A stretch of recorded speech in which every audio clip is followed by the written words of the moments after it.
अस्सलाम वालेकुम नाजरीन, मैं हूं परवेज इकबाल। यूरोपोल का कहना है कि इस साल बच्चों की इंसानी स्मगलिंग में मुलव्वस 175 अफराद को गिरफ्तार किया गया है। फिनलैंड की जानब से पाबंदियां खत्म होने के बाद नार्वे के शहरी किसी भी वक्त फिनलैंड में दाखिल हो सकते हैं।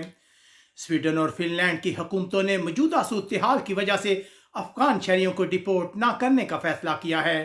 यूरोपीय ममालिक जर्मनी, बेल्जियम, हालैंड वगैरह में सैलाब के गुजरने के बाद सफाई का काम शुरू कर दिया गया है। अब तक सैलाब के नतीजे में 180 अफराद हलाक हुए हैं। जर्मन चांसलर ने मुतासर इलाकों का दौरा किया है। ऑस्ट्रिया के भी सैलाब से मुतासर होने की इत्तलात हैं। स्विट्जरलैंड और लग्जमबर्ग में भी इमदादी कार्रवाइयां जारी है। पूरे यूरोप में सैलाब के नतीजे में पैदा होने वाले कचरे को साफ किया जा रहा है। पुर्तगाल में जारी हड़ताल की वजह से लगातार दूसरे दिन भी हवाई परवाजें मनसूख हो रही हैं। गुज़िश्ता 48 घंटों में 300 से ज्यादा परवाजें मनसूख हो चुकी हैं। यूनान में 52% लोगों ने कोरोना वैक्सीन की एक, जबकि 44% ने कोरोना वैक्सीन की मुकम्मल खुराकें हासिल की हैं। यूनान की हुकूमत वर्कर्स की तनख्वाह बढ़ाने के सिलसिले में बहस कर रही है। फ्रांस के हुक्काम का कहना है कि सिर्फ बड़े शॉपिंग सेंटर में दाखिले के लिए कोरोना पास लाजमी होगा।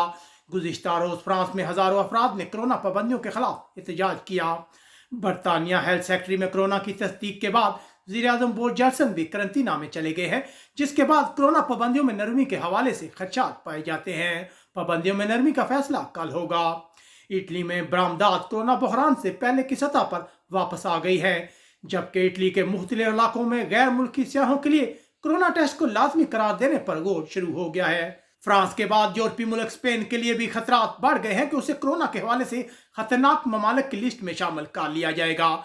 बरतानिया की जानब से स्पेन के इलाकों को खतरनाक करार देने के बाद बड़ी तादाद में बरतानवी सियाह करंतना से बचने के लिए अबीजा और मयोर्का के इलाकों से निकलना शुरू हो गए हैं। उधर इत्तलात है कि स्पेन की हुकूमत पेंशन कवानीन में तब्दीली करने जा रही है।